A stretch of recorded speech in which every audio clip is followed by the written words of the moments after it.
Good morning dear children. बच्चों, कल हमने रिक्रिएशन चैप्टर में रिक्रिएशनल एक्टिविटीज़ के बारे में जाना। हमने देखा कि गेम्स दो टाइप के होते हैं, इंडोर एंड आउटडोर। साथ ही हमने गेम्स की इम्पोर्टेंस के बारे में भी जाना। बच्चों, आज हम रिक्रिएशनल एक्टिविटीज़ की दूसरी फॉर्म यानी कि आर्ट्स के बारे में पढ़ेंगे, जिसमें हम क्रिएटिव एंड परफॉर्मिंग आर्ट्स के बारे में जानेंगे।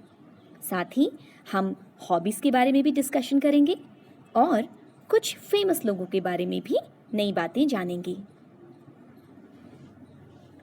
बच्चों, गेम्स एंड स्पोर्ट्स के अलावा हमें अपना टाइम क्रिएटिव आर्ट्स और परफॉर्मिंग आर्ट्स में स्पेंड करना चाहिए।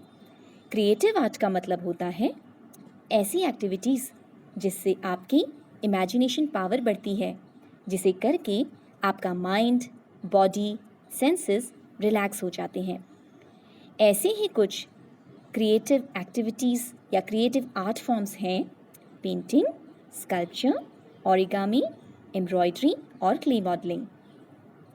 परफॉर्मिंग आर्ट्स में बच्चों वो वाली एक्टिविटीज़ होती हैं जो किसी ऑडियंस के आगे करी जाती हैं, जैसे कि dancing, singing, playing a musical instrument या फिर एक्टिंग। Creative arts. बच्चों, यहाँ पर आपको एक छोटा बच्चा पेंटिंग करता हुआ दिख रहा है। पेंटिंग भी एक क्रिएटिव आर्ट है। स्कल्पचर। स्कल्पचर मतलब होता है पत्थर या लकड़ी पर किसी मूर्ति को बनाना। यह भी एक क्रिएटिव आर्ट है। बच्चों, आपने अपने कई बार क्ले से भी खेला होगा। यह भी एक क्रिएटिव आर्ट है। क्ले मॉडलिंग हम इसे कहते हैं। एम्ब्रॉयडरी। एम्ब्रॉयडरी मतलब कढ़ाई। In embroidery colourful threads are used to make beautiful designs on cloth. आप भी अपने घर में कोई एम्ब्रॉयडरी या कढ़ाई की गई किसी टेबल क्लॉथ या बेडशीट को ज़रूर देखना। Origami. Origami is a kind of paper folding art. क्या आपने कभी ओरिगामी किया है? और क्या आप उस कंट्री का नाम बता सकते हैं जहां यह सबसे पहले स्टार्ट हुई? Performing arts. बच्चों, यहाँ पर कुछ परफॉर्मिंग आर्ट्स जैसे सिंगिंग और डांसिंग की पिक्चर्स आपको दिख रही हैं। किसी ऑडियंस यानी कि ग्रुप ऑफ पीपल के आगे ही प्रेजेंट की जाती है। Have you also performed a dance or a song in your school sometime? इसी तरह से बच्चों, कोई म्यूजिकल इंस्ट्रूमेंट प्ले करना जैसे कि सितार, तबला या ड्रम्स, या फिर स्टेज में किसी तरह की एक्टिंग करना, ये दोनों भी परफॉर्मिंग आर्ट्स होते हैं। हॉबीज़।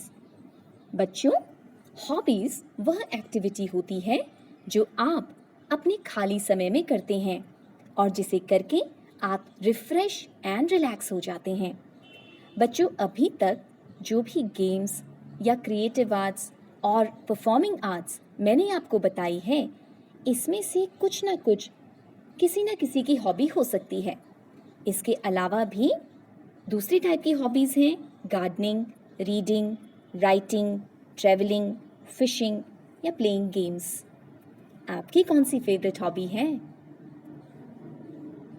बच्चों, आपकी भी कोई ना कोई हॉबी ज़रूर होगी। जैसे कि लता मंगेशकर, इनकी बचपन से हॉबी सिंगिंग की रही और बड़े होकर ये एक बहुत ही फेमस इंडिया की सिंगर हैं।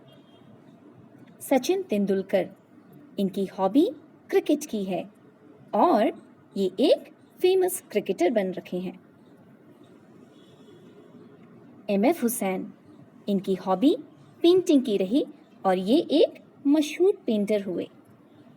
संजीव कपूर, इनकी खाना पकाने यानी कि कुकिंग फूड हॉबी रही और ये एक फेमस शेफ हो गए।